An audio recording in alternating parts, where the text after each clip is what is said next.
Don't know it, man. 3, 4, 5. How long I've been playing drums? For about 5, 6, 7, 8. I don't know, 6, 7, 8. 1, 2, 3, 4, 5. like 52 7, 8, years. 2, 3, 4, But the 5, first 5 or 6, 6 years of me playing, I was pretty much at the level I'm at now. 3, 4, 5. My technique is better. That's the only difference. But I was playing the same speed, playing the same kind of stuff. I just had horrible technique. 2, 3, 4, 5, 6, 7, 8. 1, 2, 3, 4, 5, 6, 7, 8. 1, 2, 3, 4, 5, 6, 7, 8. 1, 2, 3, 4, 5, 6, 7, 8. 1, 2, 3, 4, 5, 6, 7, 8. 1, 2, 3, 4, 5, 6, 7, 8. 1, 2, 3, 4, 5, 6, 7, 8. 1, 2, 3, 4. My left hand is a lot stronger. 1, 2, 3, 4, 5, 6, 7. What set is that? 1, 2, 3, 4, 5, 6, 7, 8. 1, 2, 3, 4, 5, 6, 7, 8. 1, 2, 3, What set is that? 5, 6, 7, 8. Bro, put that laptop down. 4, 5, 6, 7, 8. Where's your earbuds? 2, 3, 4, 5, 6, Bro, 7, 8. come on, man. 1, Get some 2, headphones, man, or 3, something. 4, 5, 6, 7, 8. You got one set, man. You can pause it if you're at one set. 5, 6, 7, 8. 1, 2, What's that? 3, 4. Okay, well you could pause it for the next 2 sets, bro. 3, 4, Get some good sets in, 6, man. 7, 8. 1, 2, 3, 4, 5, 6, 7, 8. 1, 2, 3, 4, 5, 6, 7, 8. 1, 2, 3, 4, 5, 6, 7, 8.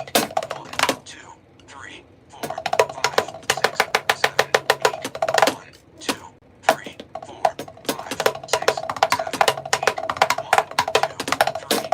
3, 4, 5, 6, 7, 8. 1, 2, 3, 4, 5, 6, 7, 8. 1, 2, 3, 4, 5, 6, 7, 8. 1, 2, 3, 4, 5, 6, 7, 8. 1, 2, 3, 4, 5, 6, 7, 8. 1, 2, 3, 4, 5, 6, 7, 8. 1, 2, 3, 4, 5, 6, 7, 8. 1, 2, 3, 4, 5, 6, 7, 8. 1, 2, 3, 4, 5, 6, 7, 8. 1, Can't hear 2, this. 3, 4, That's why. 5, 6, It's loud, 7, that's why. 8. 1, 2, 3, 4, 5, 6, 7, 8. 1, 2, 3, 4, 5, 6, 7, 8. 1, 2, 3, 4, 5, 6, 7, 8. 1, 2, 3, 4, 5, 6, 7, 8. 1, 2, 3, 4, 5, 6, 7, 8. 1, 2, 3, 4, 5, 6, 7, 8. 1, 2, 3, 4, Rushing. 5, 6, 7, 8. 1, 2, 3, 4, 5, 6, 7, 8. 1, 2, 3, 4, 5, 6, 7, 8. 1, 2, 3, 4, 5, 6, 7, 8. 1, 2, 3, 4, 5, 6, 7, 8. 1, 2, 3,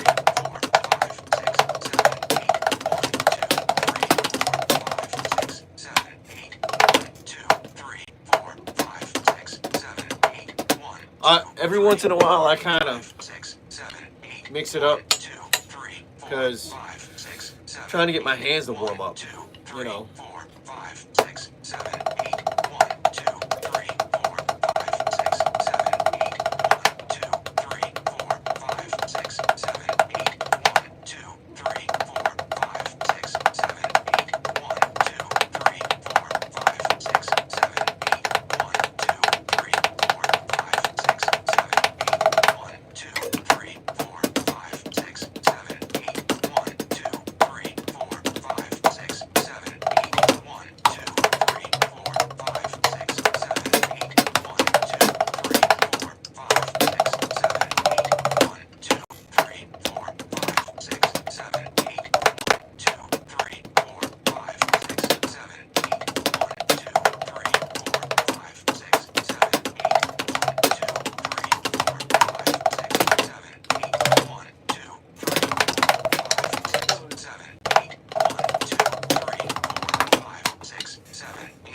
What's up?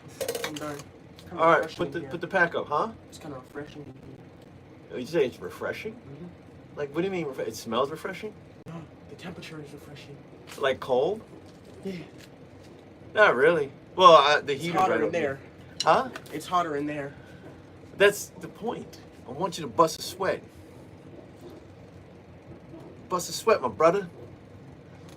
Take the pack off and go take a shower and Now my legs are going to be hurting for the rest of the month. you'll be alright. I won't. Yes, you will. Trust me. You're young. You're 16. You'll be I alright. walk up and down the stairs all day. Good. That's more exercise. Good. Gotta I've learned this. As a father, kids don't need choices. Especially young men. Young men don't need choices. They need direction. You know, they need, because if you leave them to their own devices, they're gonna just do whatever they want, which is, and you can't do that in society. You can't do whatever you want in society and be like, oh, I'm just a kid. No, they'll lock you up. I got cousins who got locked up because they, you know, their dad didn't do anything. They had no discipline. So they went from Skillman, this is in Jersey, Skillman, which is like a jail from like 6 years old to like 10. Then they went from Skillman to Jamesburg. Jamesburg was a jail from like 11 to like 16. And then you go to Annandale, which is super gladiator school. It's from like 17, although I know some 16-year-olds that went there. They were like super gladiators. To like 24, you know. They got, you know what I mean? And that's for the kids who dads didn't give them discipline. The dads didn't, you know, they didn't discipline them, you know. So kids don't need choices. They need direction. Once they get direction and they know how to conduct themselves and know they're becoming productive members of society, then, you know, now they're able to make the right choices. But when they come out the womb, they don't know what they're doing. You got to tell them what to do. That may sound like, oh, that's not very, you know, that's not very modern, or that's not very PC. I don't care about PC. I care about my kids becoming productive members of society. That's what I care about. I care about my sons not becoming criminals like my cousins.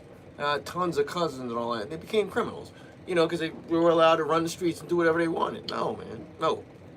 You know, he's gonna get a skill trade. He's gonna go into welding. My other son, he's great at math. He's in the 99th percentile in math in the nation, not just the state, the nation. He's going into engineering. He's like, I want to be a streamer. Yeah, you can stream while you're in college. In the meantime, you're gonna be an engineer. I don't have a choice. No, you don't have a choice at all. When you get that paycheck, you get that great job, then you're gonna be like, thanks, Dad. But right now, I don't want to hear. Do what I'm telling you to do.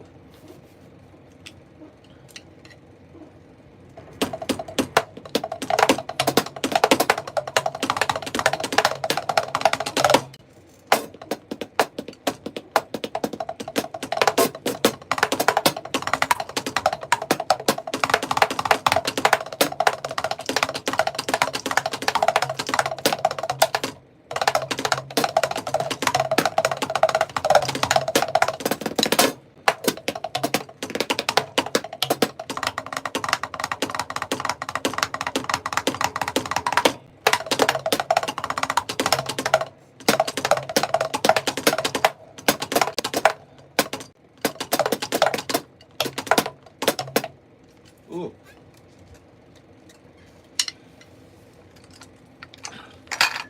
Now girls are a little different. You don't have to give them as much direction.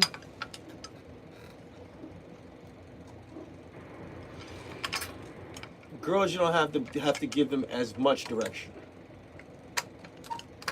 But you do have to teach them to be respectable women, you know. And that doesn't mean, you stay in the kitchen and have babies. No, be a respectable woman. Stop dressing crazy. If you dress crazy, it's like Dave Chappelle said.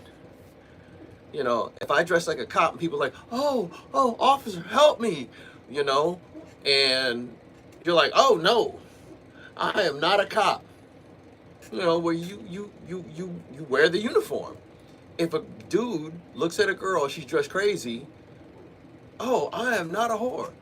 Well, you're wearing the uniform. You're wearing the uniform. So, you know, um,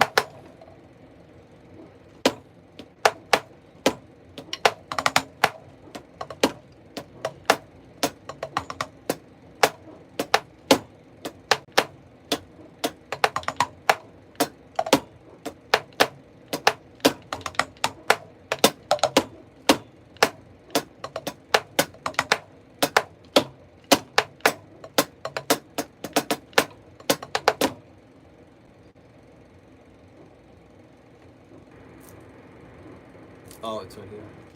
That's, we gonna be all right. I mean, Kendrick Lamar, come on, bro. It's it's not a challenge, you know. It's just, and all his songs are like that. They're all basic, you know. It's kind of like you're asking a dude to play a drum machine where there's this guy doing this. You know, it's, I mean, you can play it, but do you wanna? You know?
Come on, y'all.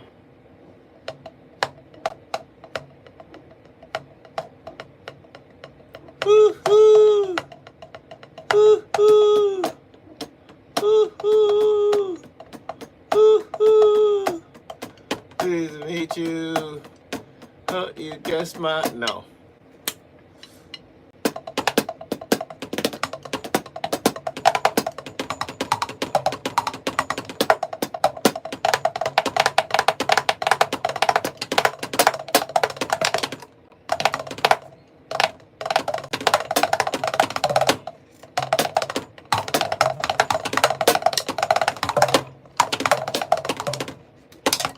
Woo.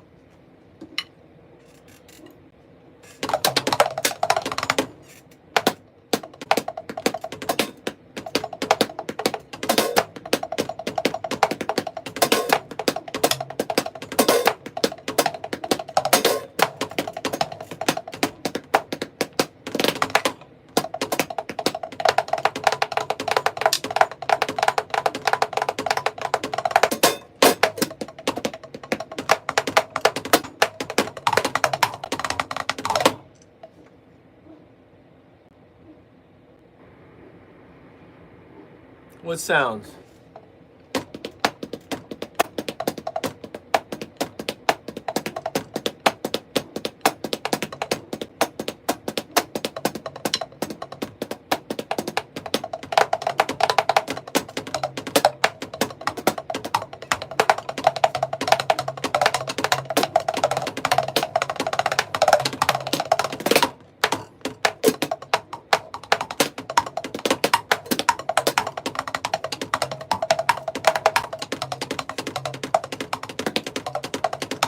Yeah, I'm not gonna play hip hop beats, bro. I'm sorry. I'm not. I'm not, man. I'm not. You wanna play hip hop beats? Go on your DAW and or your MPC, and I'm not gonna play hip hop beats. I love hip hop, but that ain't the stuff I play drums to. You know, like I make trap music. You know, I make hip hop music. I make boom bap, but that ain't the stuff I play drums to. I play drums to something completely different. So, sorry, bro. I mean, I hate to be a party pooper, but nah, man. You know.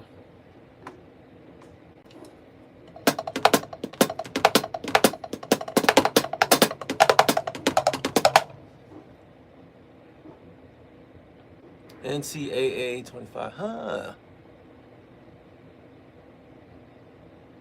I don't know who Mr. Mosby is. It's just...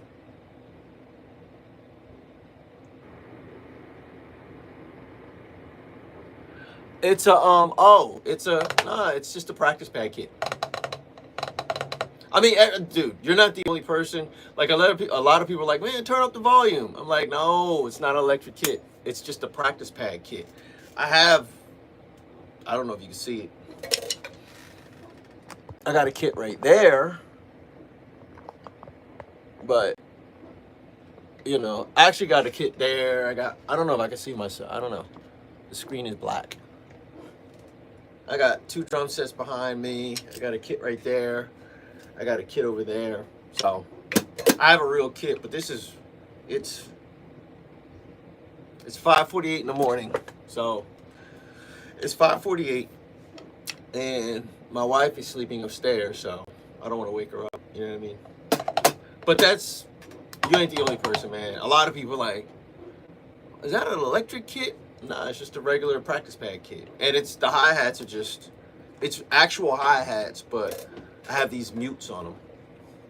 I got a mute on the bottom hi-hat and a mute on the top hi-hat. So it still gives me the hi-hat sound, you know, but it mutes it. And even this is kind of too loud.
Now, I'll say this. On that kit, the part of the hi-hat that the cymbals stick on, that pole, I don't know what it's called.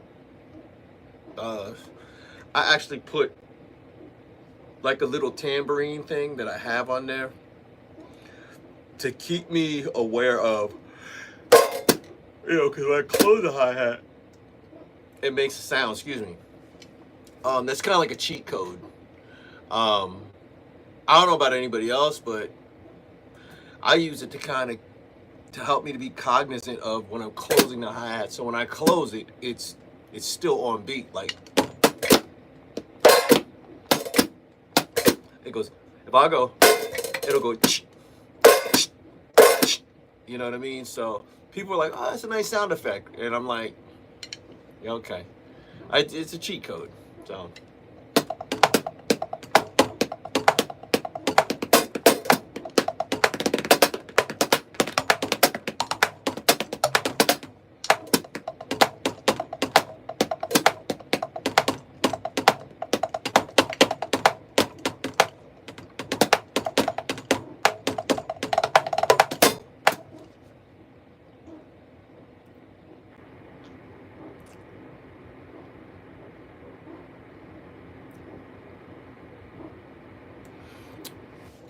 I don't mind it, man. I don't mind the whole 808s trap music because, to be honest,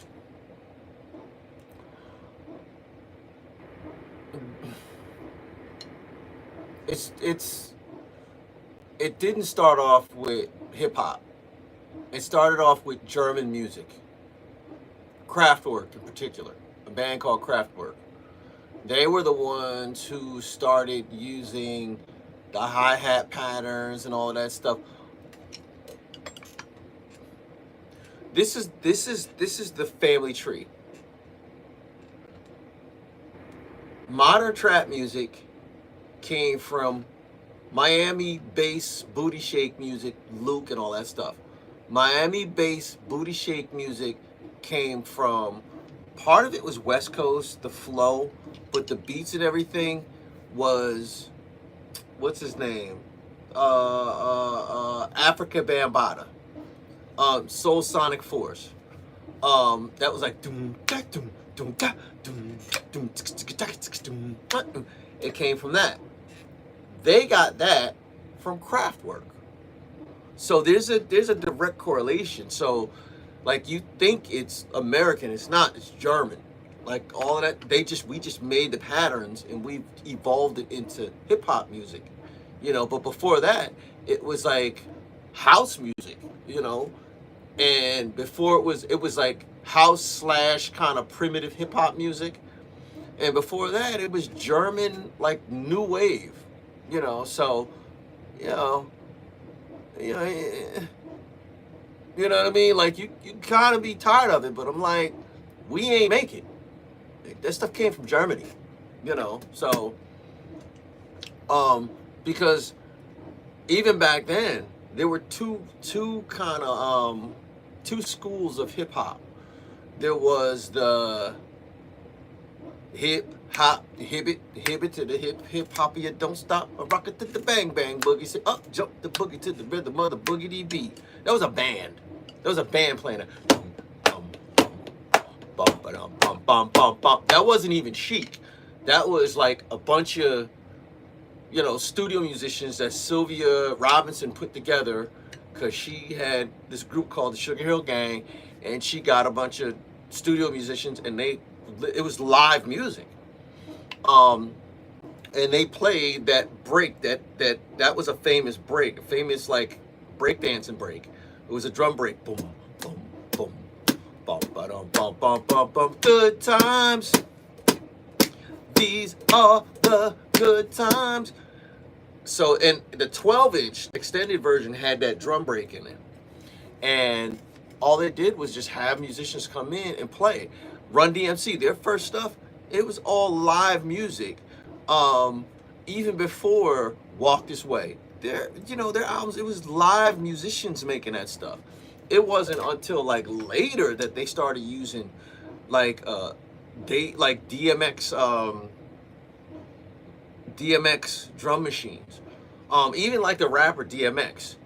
It's cool DMX, but like the original DMX was Davey DMX, who was a DJ who used to make beats from the DMX drum machine. So there were two schools. There was the live music school that was based on samples. You know, they were imitating samples. And then there was the drum machines, kind of like the Kraftwerk kind of school, which was Africa Bambaataa. You know, you had the Sugar Hill Gang and you had the Africa Bambaataa. Now, the Sugar Hill Gang stuff, the Africa Bambaataa stuff branched off into trap music. The Sugar Hill Gang stuff branched off into sample-based hip-hop. That's where you get like the Kendrick Lamars and the J. Coles and even the Drakes. So that's the two branches of hip-hop beats. You know what I mean? But it all like, you know, like the drums that are out now. To be honest, I wouldn't mind imitating that stuff, like trap music. That stuff's dope, man. Like the drum patterns and stuff. If you can incorporate that, and you can, this is the guys that are dabbling with it. I'm kind of coming at it my own way, a more authentic trap way, but improvisational. I wanted to sound authentically trap, but authentically improvisational, to be able to improvise behind it. So, you know.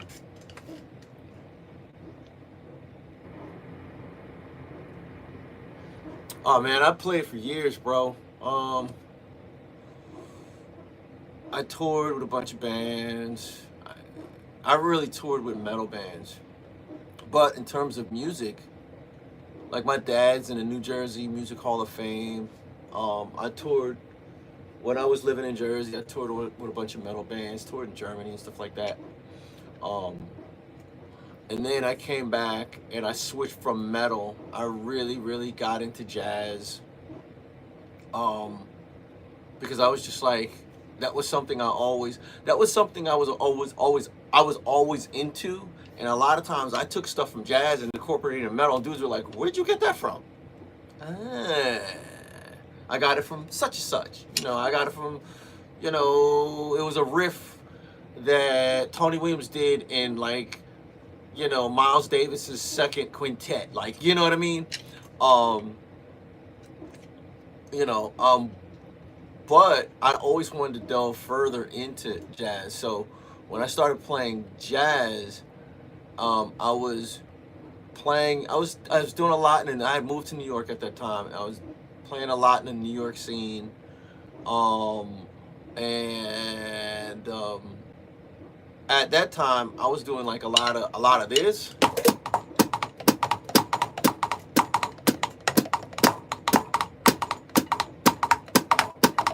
You know,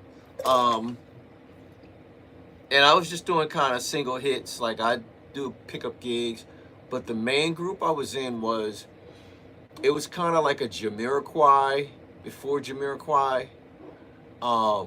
We were all a bunch of hired guns who were just in the scene, and every time we got together, it was just ridiculous. It was magic. So we just decided, yo, man, we might as well start a band. So we started a band, and we had a rapper, my boy Trav. He did a lot of ghostwriting for people. But we got a 5-bedroom house, 5-bedroom, 2 floors, and we just were cranking out stuff. And we did a bunch of gigs, we did a bunch of stuff, but we outside of local tours up and down the East Coast, we had chances to get signed. At the time, my cousin Corey Glover, he had signed to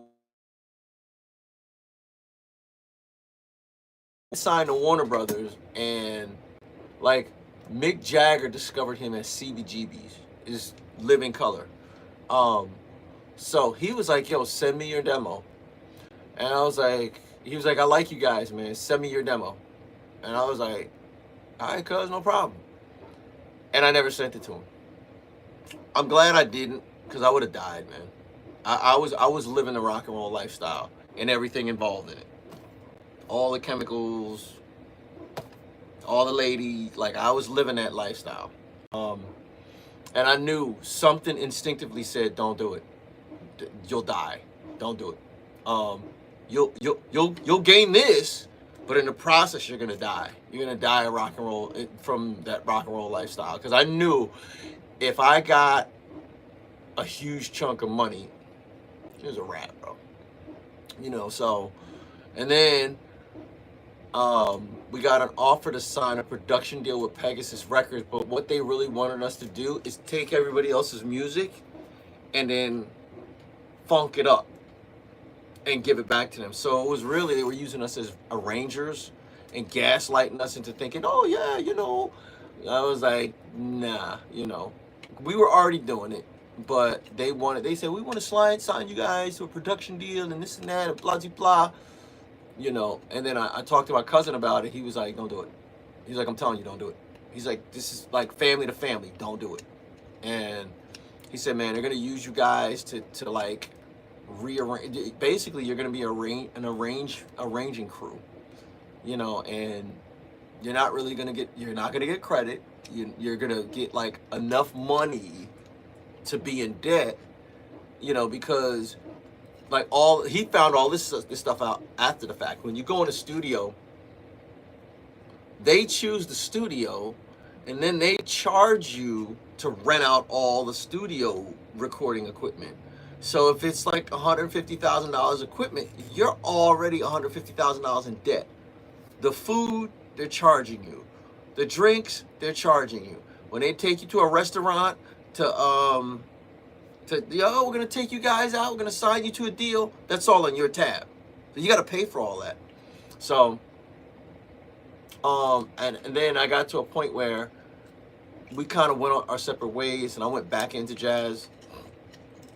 And I was just like, you know, I think I got to a point where I was like, I don't want to be famous. I just want to make money.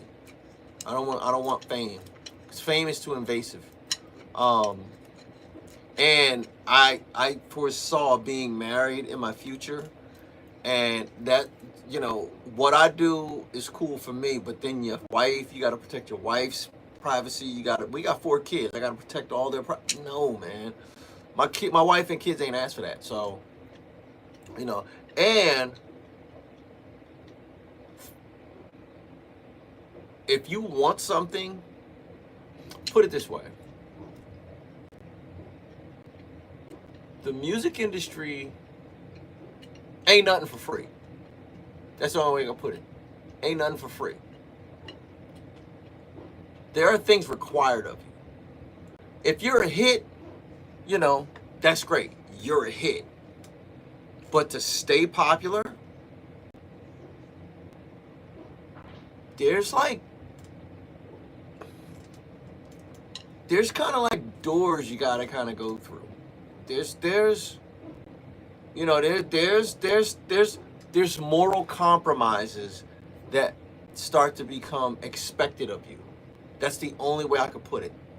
There are moral compromises, you know, so, but I've always been into music, man. Always been into music. I think right now I'm just at the point where, like, I'm playing in another jazz band. I play at church. I'm looking for something else. You know, like I've released 3 albums, 2 EPs, and like 6 singles. But that's all EDM music. I actually went gold.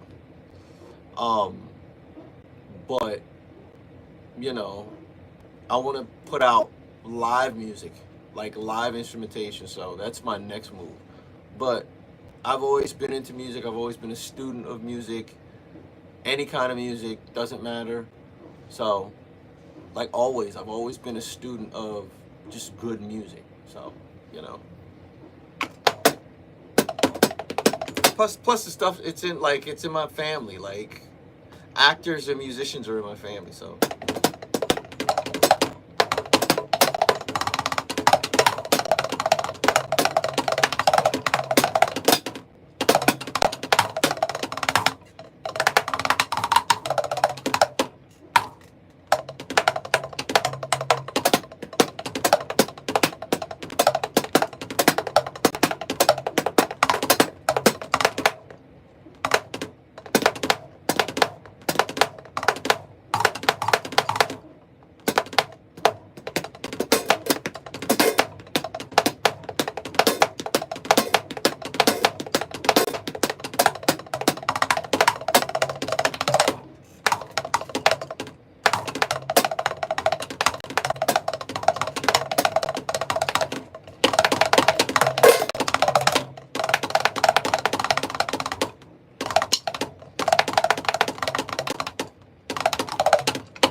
Oh, no problem.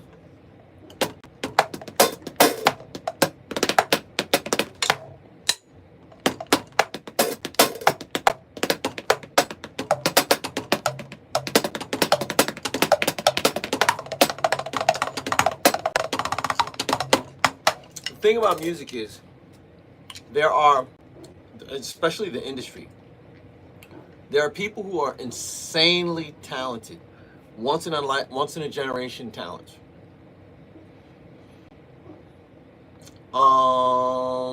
And those are the guys that everybody wants to work with.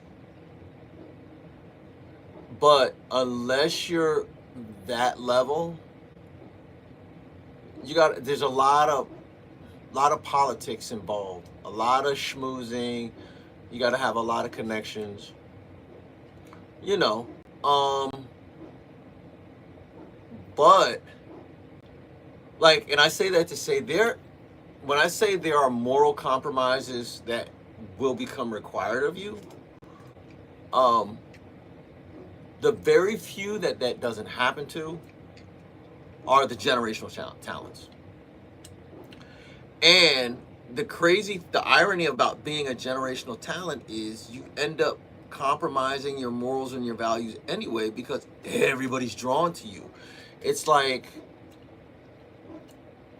women, like it just, I'll say this, man. I know for me,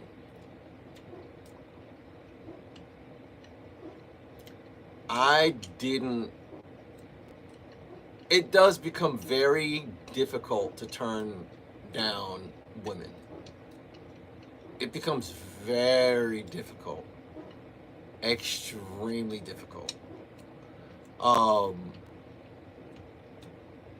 So, and I have a pretty strong constitution. I don't care how fine you are. I don't care. Like, I'm not into that. Pay me. You know, coochie don't pay the rent. You know what I mean? It don't. Coochie don't pay the rent. That's just facts. You know what I mean? Raheem, what's up, my brother? What's going on? But you know what I mean? Coochie don't pay the rent. That stuff don't pay the rent. Pay me. You know? But even with that, man, it's hard, man. It's hard when you got women who, you could imagine the finest girl you've ever seen. And women that are finer than that. And they got money. And they got connection. And their daddy's like an executive. That's hard. That's a hard deal to turn down. Just being honest. And when I met my wife, that's not what I wanted to do. I'm in Metro Atlanta. There are rappers. There are 2 rappers and 2 singers that I had opportunities to work with. I don't want to name names, but I had opportunities. And they're still relevant now. And you'd probably know, as a matter of fact, you definitely know who one of the rappers and one of the singers were. You definitely know. As a matter of fact, one is connected to Puffy. The other is in movies. I don't want to jump out the window, but one is connected to Puffy and one is in movies. And both situations,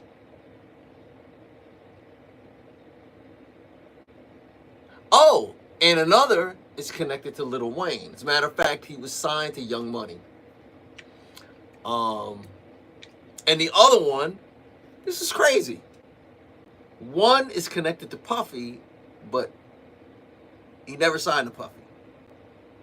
Actually, he did initially. I'm giving too much. The other was signed to Puffy. Then the one that's in movies, he was signed to Def Jam. And the other one, the other singer, was signed to Young Money, Lil Wayne's label. But in all 4 of those instances, it would have required me to violate my morals and violate the relationship that I have with my wife, and I just didn't want to. And it was all at around the time that my wife,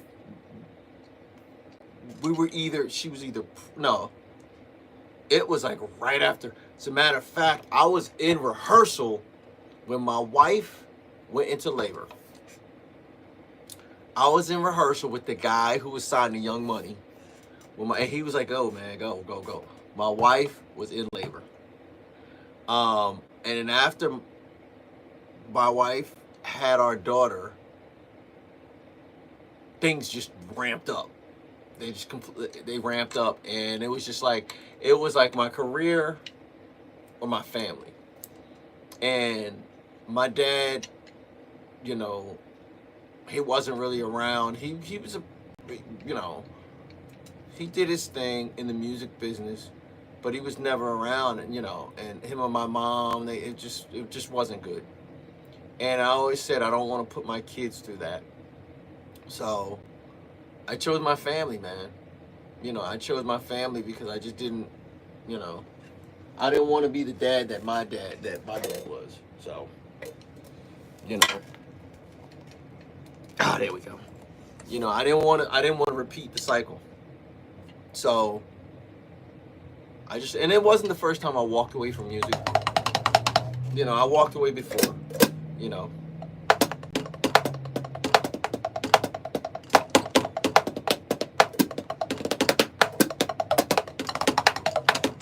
And then I was in a gospel group.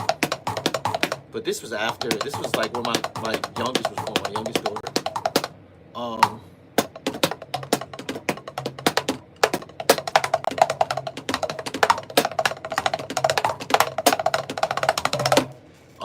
At first I was the drummer.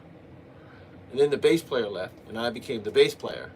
And they got another drummer from Atlanta Institute of Music.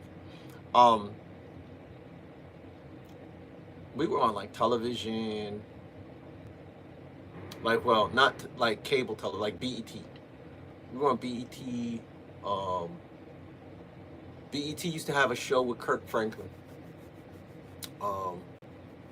We did all kinds of stuff. But gospel don't pay. I hate to say it. I love it. Gospel don't pay. Not at all. It doesn't pay unless you're a songwriter,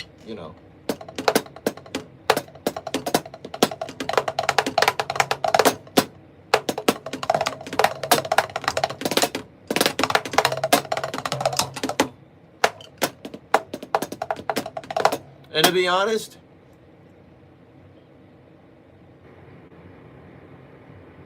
I love gospel music. I love the message. But the industry is the industry. I'm just going to put it that way. The industry is the industry, I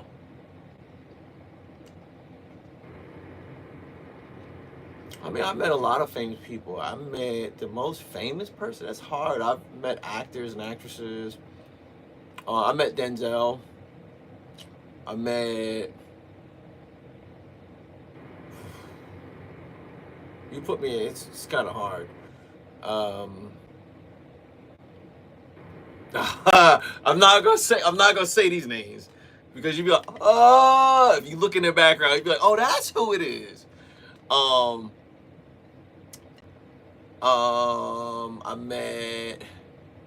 met Michelle Obama one time in Chicago. She had a bunch of dudes around her. Well, guards. I met Robert Downey Jr. I met him. I met guys like New Edition, and you know what I mean. I met a lot of famous people. Just hanging out, just in a rehearsal studio, and dudes would just walk in and just peek their head in, and I'm like, yo, what's up? I met Jill Scott. I met I never met Will Smith. I met Jeff. Jeff. I met Jeff. Let me see. I met Tupac briefly. He's a short guy.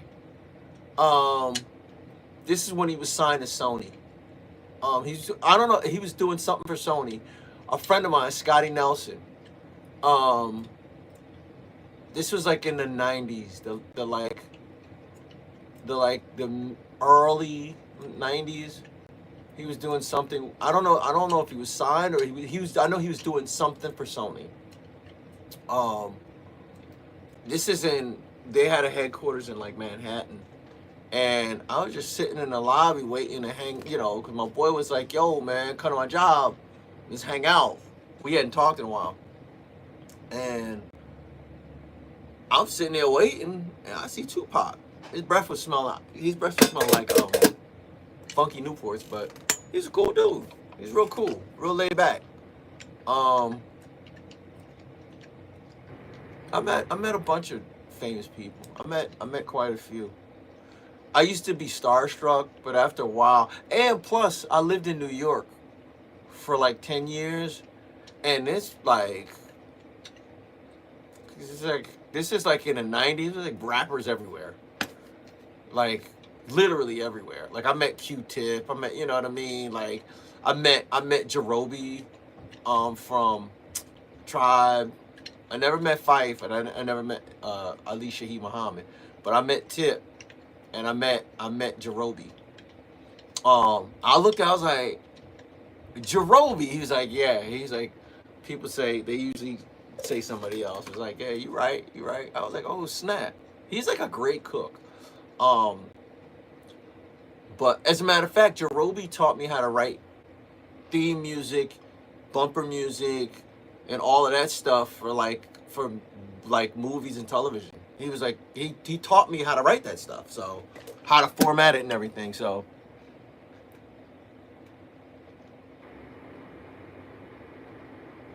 yeah, I met a lot, man.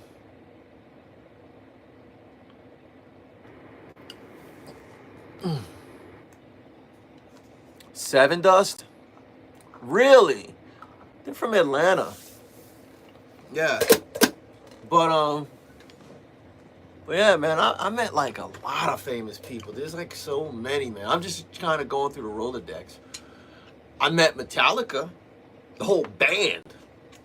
This is before they were Metallica, when they were signed to Megaforce Records out of Saddlebrook, New Jersey. They used to be a house band. They were a party band and a house band out of Belmar, New Jersey. And they would like pretty much play for beer.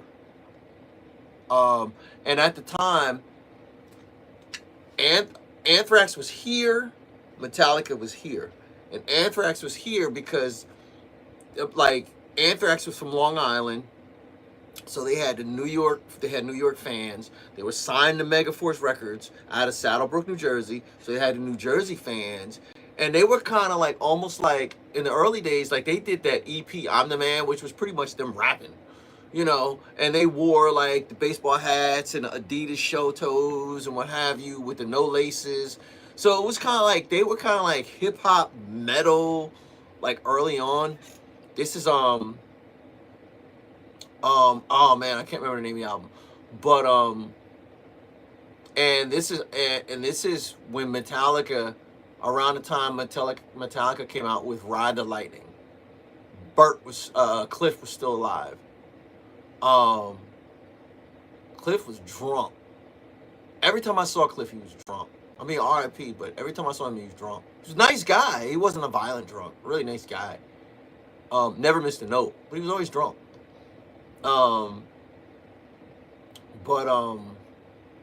Lars was a jerk. Lars was an arrogant jerk. Lars Ulrich was I don't hate people. I don't like him. I don't hate him, but I definitely don't like him. He's probably off the chain now, but Lars was a jerk, bro. Lars Ulrich was a jerk. But yeah, they used to be a house band. Like they were a party band. They would play like house parties. in the 80s. And then it was like that first album, Live Ride the Lightning, I was like, ooh. Oh. Like you can kind of tell it's a weird thing. You can when you hear Magic, you're like, oh, I get it. I get now Anthrax, they were always good, but they never had the magic. Metallica had that magic off the rip. I was like, oh, these guys are gonna be big. Um and you know, but yeah, man. Lars was a jerk, bro. Lars Ulrich was a jerk. Yeah. Yeah. Bro, Lars was a jerk, bro. He was a jerk back then, bro. Lars was a jerk, man. He was a jerk. But Cliff was a pretty cool dude, man. He was always drunk, but he like I said, he wasn't an angry drunk. But he was a really laid back, cool dude. Like not like pretentious. He was just like, but he was intense. Like when it came to the music, he was like really intense. And yeah, he was a really good bass player. But yeah, bro, Lars was a jerk, bro. Lars was a big jerk. I definitely remember that. James was cool. James was kind of shy. Kirk was just a regular guy. He's just a really just kind of like a laid back, like, hey, what's going on? One of those type of guys. James Hetfield he was kind of shy, man. He was kind of like, in a little ways, kind of like standoffish, kind of shy. Lars was a jerk, bro. Lars was a jerk. Big time jerk. I remember that. I remember that much. I used to want to kick his drums. Like, get out of here, bro. You ain't all that. Like, for real, man. He was a jerk, bro. You know. But he worked with that band. You know. But yeah, they were a house band.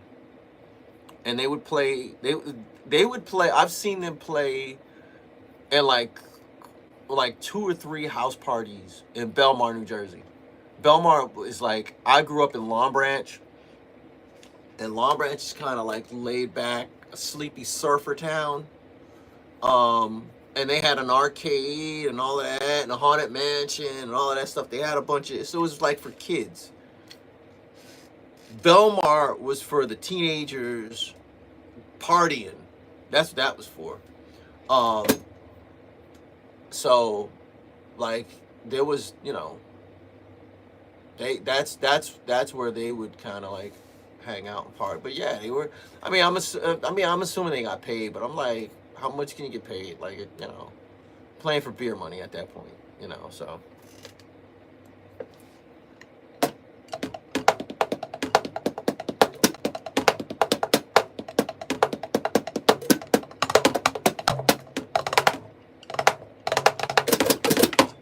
I need a double bass pedal for this.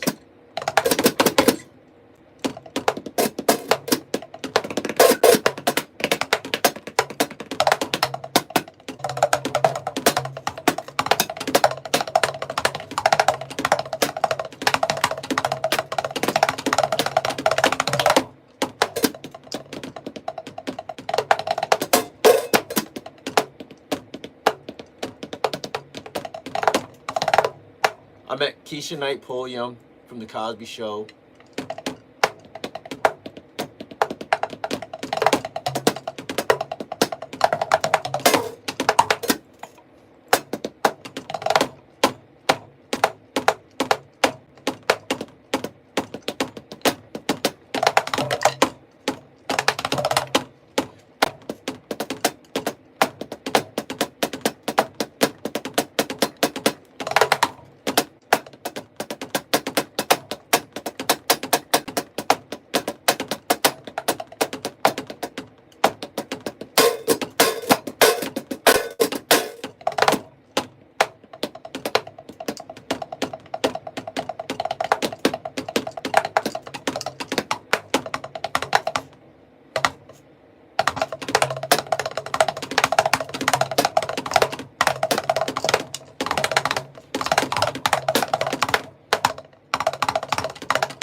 This is just this is a good exercise.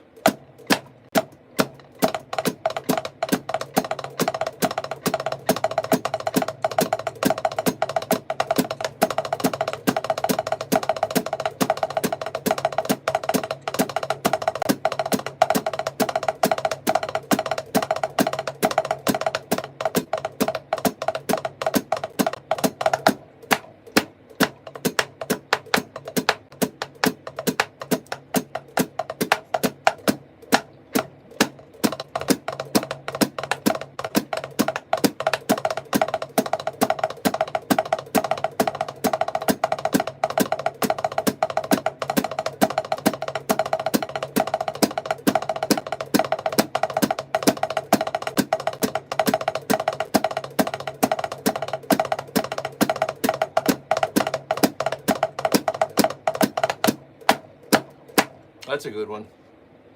I met Cameron, the rapper Cameron. He clowned me. He clowned me on my jacket. I had a this is back when yellow, the big cautionary yellow was out. And I had a yellow puffy goose down. And he just started ripping into me. Oh man, take the batteries out your jacket, bro. You know, he started ripping into me.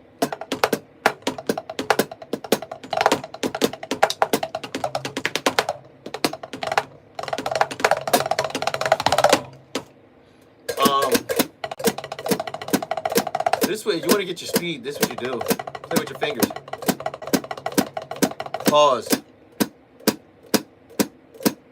Hold on. Let me make sure my son's at. Make sure he's caught. I'm assuming he's caught.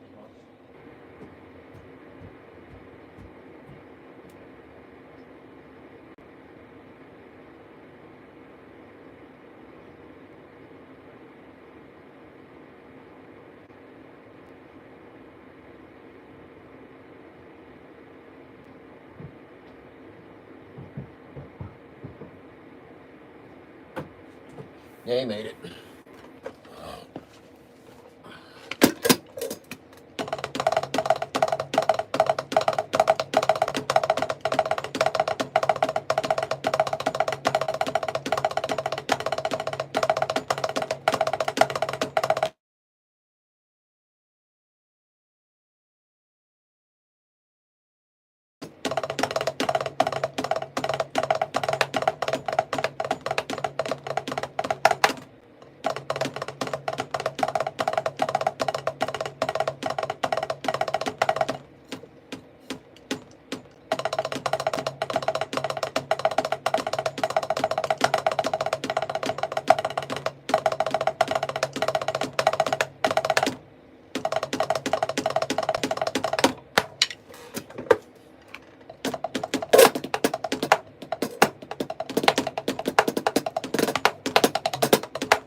Thank you. Thank you.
Another exercise too. I actually came up with this exercise because somebody gave me a drum solo and everything was going good until I hit this one part and it just was like blah, blah, blah, blah.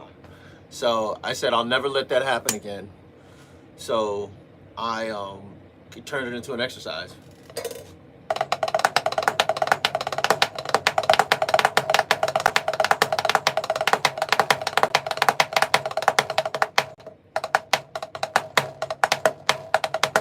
Ah.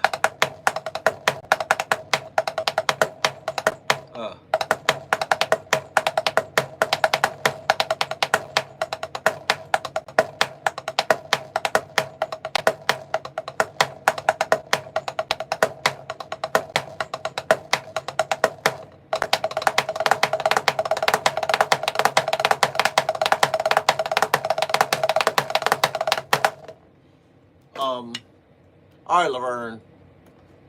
Go on, Laverne. Bye. Bye-bye, Laverne.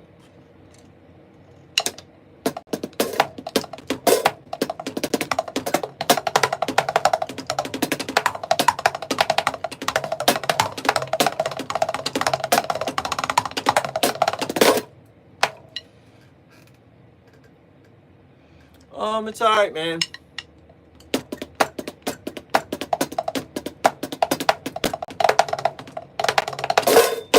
The crazy thing is something happened yesterday that was crazy.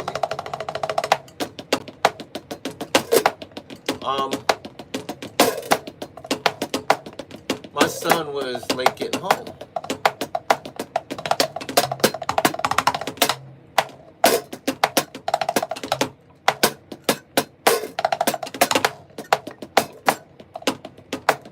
And we're like, all right, what's going on? And he broke his phone. So my wife calls the bus, the company that the school bus comes from. And she says, hey, my son Mark, blah, blah, blah, blah, blah. And they know who he is because my son suffers from narcolepsy. And he has a habit of his medicine wears off. So a lot of times on the way home, he falls asleep on the bus. Well, the bus driver told him to sit up front so he doesn't fall asleep on the bus. So they're like, oh, that's bus such and such and such. And the driver's right here. So they put the driver on the phone. So the driver tells my wife, oh, he got off at the stop. I remember he got off at the stop. My spidey senses are like, she lying. The reason why I say that, and then what happens is my spidey senses are telling me like, she lying. And then what happens is my wife is always like, you're suspicious of everything. So in order for me to keep my composure and not be angry, I went for a walk. And I said, well, maybe he walked around the corner or something like that. But I'm like, that's the only possible way. because our house is literally less than 100 meters. Our house is about 60 meters from the bus stop, from the corner, the bus stop. It's like, you know, we could look out the house. I could like crack the screen door open and see right up the street. I could see the bus come, like everything. We literally rolled it, like we have the window, you know, the screen doors, you roll it up as glass, you roll it down, it's screen. So my son, he'll sit in the house and roll it down because you can hear the bus, like it's right there. I'm like, okay, so if he got off the bus, if somebody snatched him up, he's the first house, like all the other kids, the little 16, the high school kids, they walk past our house to get to their house. Their houses are deep in the cul-de-sac. Our house is right there. It's the first house. No, it's not the first, it's the third, but it's like right there. It's, you know, he's the first one to go home. Everybody sees him go home. They would come to our house, hey, your son just got snatched up. At the very least, they would go to their house, tell their parents, and their parents would call the police. None of that happens. I'm like, he probably missed the bus, and he's still at school. And he broke his phone, so he doesn't have his phone. I'm like, what is he doing? I'm like, he's probably walking home.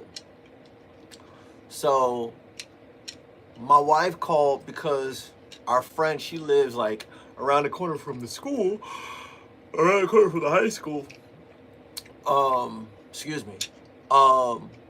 She goes and she stops by and she sees my son at the school. Mind you, my wife is crying. She's panicking. We call the police. She broke down crying. And as we're talking to the police, she gets a phone call from our friend. Like, hey, I'm picking him up. He was at the school. And I was just like, I knew she was lying. I knew it. I felt, I could smell it. I knew it. And I was kind of emotional. I was angry. Because I was like, you got my wife crying. You lied. Like, why did you lie? Like, if something seriously happened, then, like, come on, man. Why you lie? All you had to be is like, well, I didn't see him get on the bus, so he never got on the bus. But, like, you making up lies. Oh, I saw him. I made him sit up front, you know, and I saw him get off at the bus. No, you didn't. You know what I mean? So, that had me hot, man. No, he's fine. He's perfectly fine. You know, he was walking home, and our friend picked him up. You know, and I told him, I said, bro, I said, the school wasn't closed, was it? He said, no. I said, I figured as much because you got football practice. You got all these, you know, you got cheerleaders, you got extracurricular stuff. He goes to a STEM school. So they got like robotics, robotics club after school. They got all these like different clubs, you know, after school. So extracurricular stuff. And I said, bro, don't ever do that, bro. I said, man, the one that was exercising, him. I said, man, don't ever do that, bro. I said, go inside. I said, don't just walk home, bro. You know, don't do that, bro. Cause your mom, I said, you don't have your phone and your mom was losing her mind, bro. Don't do that, man. Don't do that. I said, I knew pretty much you were walking home. You missed the bus and you were walking home. But don't do that, man. Don't put your mom through that, bro. Cause she was losing it, you know. Yeah. Well, it wouldn't be so bad if the bus driver had lied. Because then you could be like, if the bus driver said, well, I didn't see him get on the bus. Then you could assume, okay, well, he missed the bus. He probably fell asleep and he missed the bus. So he's probably walking home. He can get picked up. But she's saying she dropped him off at the school, at the bus stop, you know, at the school bus stop. And I'm like, that's not making sense. And on top of that, the kids in the neighborhood know our house. They hear drums and bass and guitar coming out of our house. Number one. Number two, We have the trampoline in the backyard. Summertime, they're in the backyard, you know, bouncing on the trampoline, hanging out, having water balloon fights. They know our house. Thirdly, we have pizza popsicle movie night, which we have a 56-inch screen TV. We buy a stack of pizzas. We buy popsicles. They watch a movie, a Marvel movie or whatever, and they eat pizza.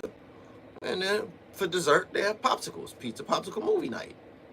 So the kids in the neighborhood, they know our house. It's like, come on, man. Like, at the very least, they'd be like, Mr. and Mrs. Edwards, something happened. They got your son, blah, blah, blah, blah, blah. Nothing happened. I said either that or they would tell their parents, hey, we saw a kid get snatched up at where? Oh, at the bus stop in front of it was the Edwards kid. I don't want to say his name. It was such and such. Well, I don't want to say his name actually. I try to keep a level of privacy with my family. But it's such and such. Such and such. Oh, such and such. The family in the White House. Yeah, such and such. You know what I mean? But nothing happened. Like, come on, bro. Come on, man.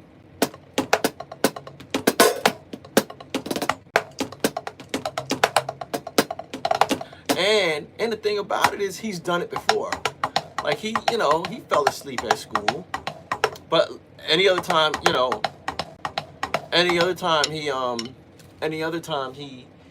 would call. But he was just like, I'll walk home. So it's not like he hasn't done it before. I think what the kicker was, she said he got off the bus. I'm like, no, bro, no. I'm like, I know times are hard, but you asking to get fired. You begging to get fired with stuff like that. She probably did. She probably got fired, which is kind of hard, but it's kind of what you get when you lie, man. That's what you get,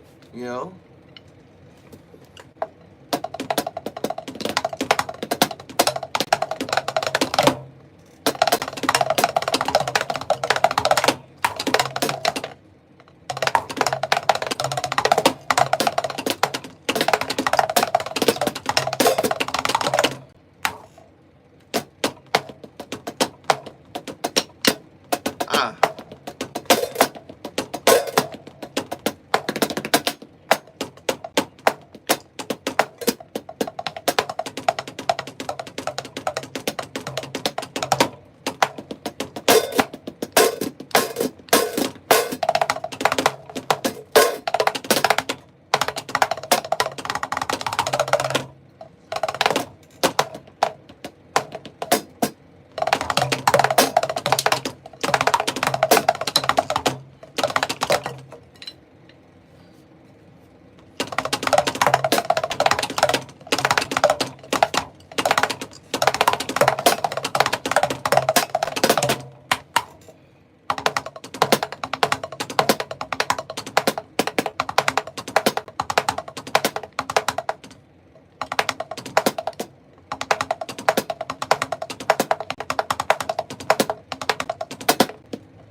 Oh, thank you. All right, y'all, I'm out of this piece.